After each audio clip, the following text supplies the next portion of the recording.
tarde, boa noite, boa madrugada.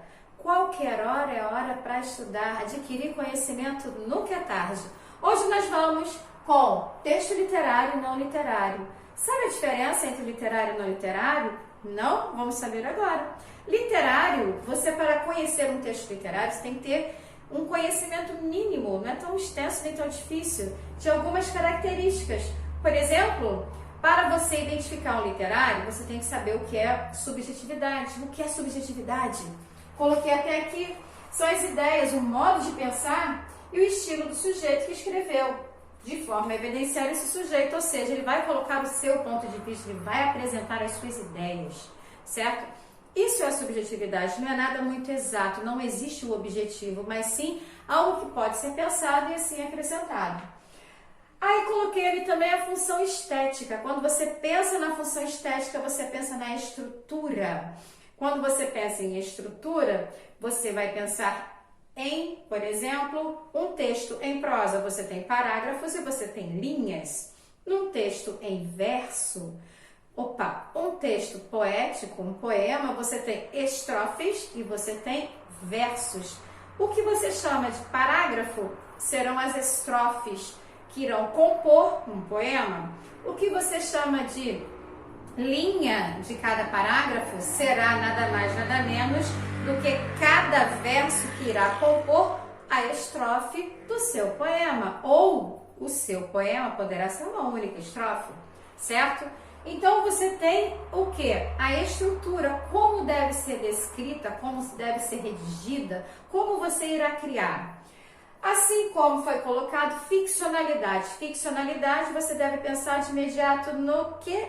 Ficção. Ficção é aquilo que está mais próximo àquilo que nós vivemos. Não existe imaginação, não existe um mundo fantástico. Existe aquilo mais próximo daquilo que vivemos. Exemplo de texto que tem bastante de ficcionalidade, sendo uma narrativa, a crônica. A crônica você tem o quê? Na crônica você tem um texto que você irá contar a história e o dia a dia de determinada personagem. No entanto, por exemplo, existe também a crônica, que eu também já conversei com vocês, que fica mais nos jornais, que fica mais nas revistas. Essa daí já tem um foco diferente, é somente para o lado social e político, certo? Mas veja, a crônica, ela está extremamente próxima da nossa vivência, não é nada que nós não conheçamos. Ela também é chamada de verossimilhança quando você pensa na ficcionalidade, que é sinônimo de ficção. Conotação, linguagem figurada. Eu costumo falar da palavra coisa, denotação de dicionário, conotação, seja de coisa, você tem um sentido figurado, certo? E quando você pensa nas figuras de linguagem, você vai pensar na metáfora, que tem uma comparação. Comparação, sim. Aí você vai lembrar da figura de linguagem chamada comparação. Figura de linguagem chamada comparação, sim, tem. Diferença? Fácil. A figura de linguagem tem os conectivos e a figura metáfora não tem conectivos. Ela é implícita, ela tem uma comparação implícita. Se eu chego e falo, Maria é linda. Maria é uma flor. Eu estou comparando Maria a uma flor, certo? Mas eu posso fazer a mesma fala com conectivos presentes de comparação. Maria é tão linda quanto uma flor, certo? Entendido? Então veja, você tem a questão do uso das figuras de linguagem, as de pensamento também, todas as que você puder imaginar para compor o seu texto para que ele fique mais bonito. Plurissignificação é porque você, em um texto, você tem muitos significados. Você tem várias formas de escrever aquele mesmo texto. Vamos ver aqui. Olha só, eu coloquei aqui também para vocês, olha, o texto literário, ele engloba basicamente as narrativas. Se vocês prestarem atenção, estou falando direto de narrações. Não coloquei fábula, mas a fábula também é um texto literário. Pastiche, nós trabalhamos pastiche, lembra? No primeiro semestre do ano passado? Então veja, criações, textos literários, né? Aqui coloquei conto, romance, novela, etc. Os poemas e as peças teatrais também. Não se esqueçam que as peças teatrais Bem, a matéria de língua portuguesa, a matéria de redação, a matéria de literatura estão super ligadas. Se você parar para analisar, você trabalha o gênero dramático. O gênero dramático você tem em um texto narrativo a ser estudado, que será literalmente, em sua maioria, encenado, que isso vem da Grécia, certo? Por isso tem o gênero dramático, quando as pessoas chegavam e faziam seus monólogos ou seus diálogos e tinha que compor, era composto pelo cenário, as roupas, as vestimentas, para poder fazer com que o gênero ficasse bem facilmente visível e entendido por todos. Gênero dramático, certo? Então veja, quando falo em peça teatral, ali eu coloquei no plural, eu estou me referindo ao gênero dramático. O teatro tem diversas formas. Você tem o cômico, tem a comédia, você tem tragédia, você tem diversos tipos de textos, várias narrativas. No entanto, aquele que escreveu a peça que irá compor e chamar a atenção a vocês, aqueles que estão assistindo, para saber que tipo de texto realmente é o que ele quer que você veja. Comédia? E assim vai, certo? Coloquei também aqui embaixo. O texto literário também se caracteriza por uma preocupação estética, que eu coloquei lá, função estética também, né? Esse utiliza da ficcionalidade, que também é chamado de verossimilhança, que é próximo daquilo que nós vivemos. Isto é, da criação de acontecimentos que não são reais, mas que estão de alguma forma relacionados com a realidade. Prestem atenção, não são reais porque você está contando uma história, mas não é difícil imaginá-lo na vida real, correto? Tanto é que, veja, quem está como exemplo aqui, novelas. As novelas não são verdadeiras, no entanto, tudo que acontece em novelas, os acontecimentos nela existentes, bem, estou fazendo repetição, só mudei a forma, né? Então, veja, pode acontecer sim, não é nada que não se possa imaginar, que não possa nunca acontecer. Ao contrário, é muito facilmente visível, correto? No dia a dia.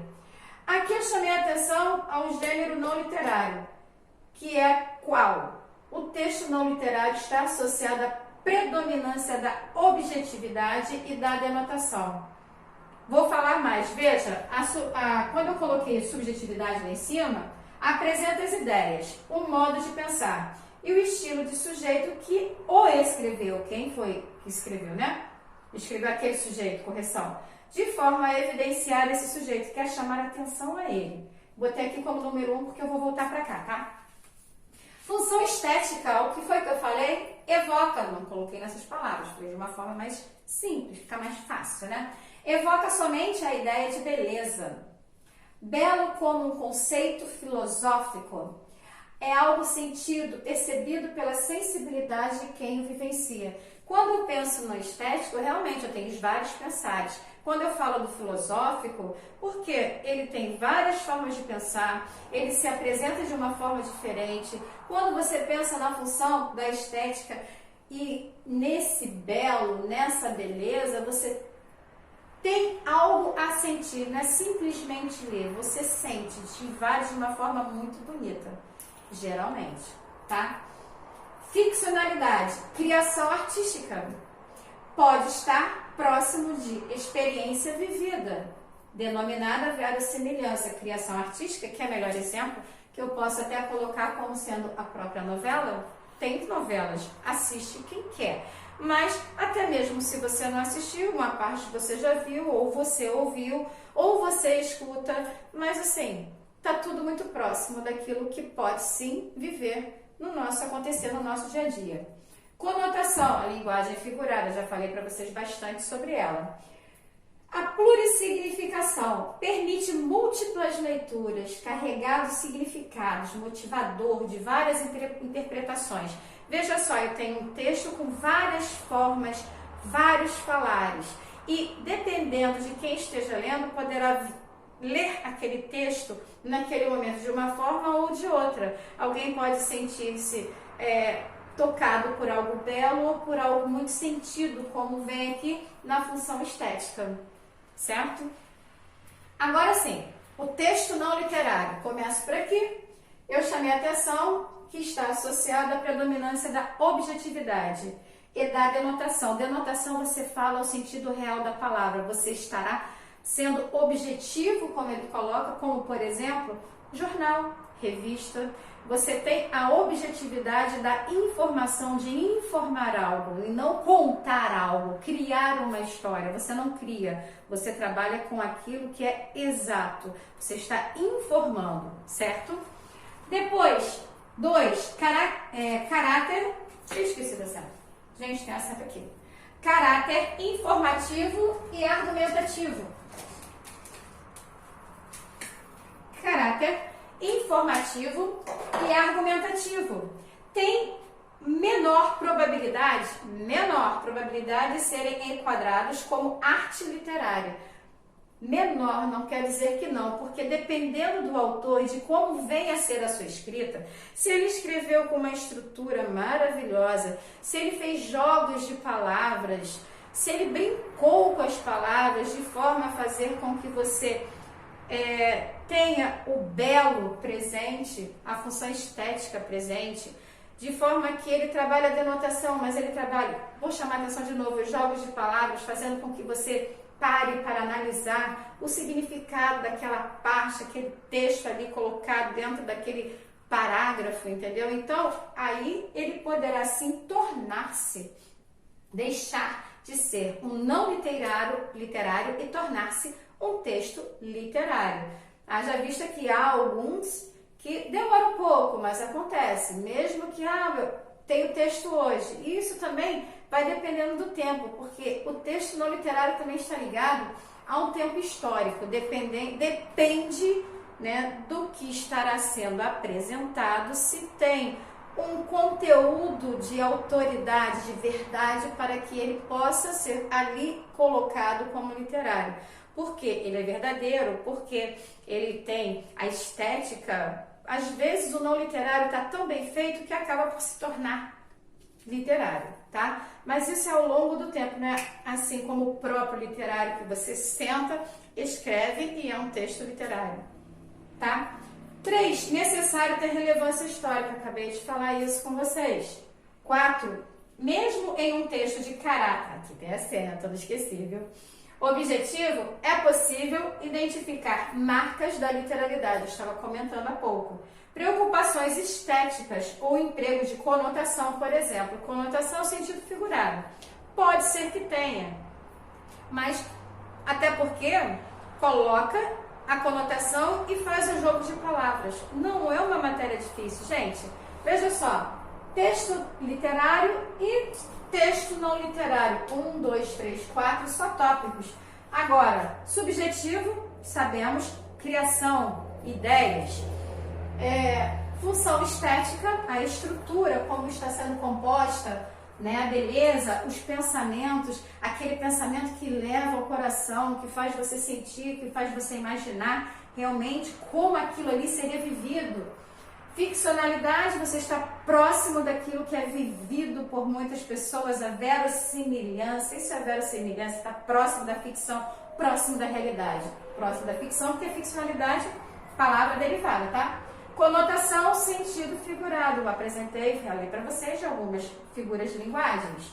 E plurisignificação, múltiplas leituras. Às vezes eu leio um texto e eu interpretei de uma forma naquele momento. Mas acontece que pode ser interpretado de uma outra forma por uma outra pessoa em determinado momento, porque cada uma vive um momento de X e Y, tá? Então vamos lá, lemos o mesmo texto. Essa está mais vulnerável, essa não, essa aqui de repente sentiu mais o texto do que a que vem aqui do lado, certo? Então assim, são formas diferentes de falar. Espero que vocês tenham gostado.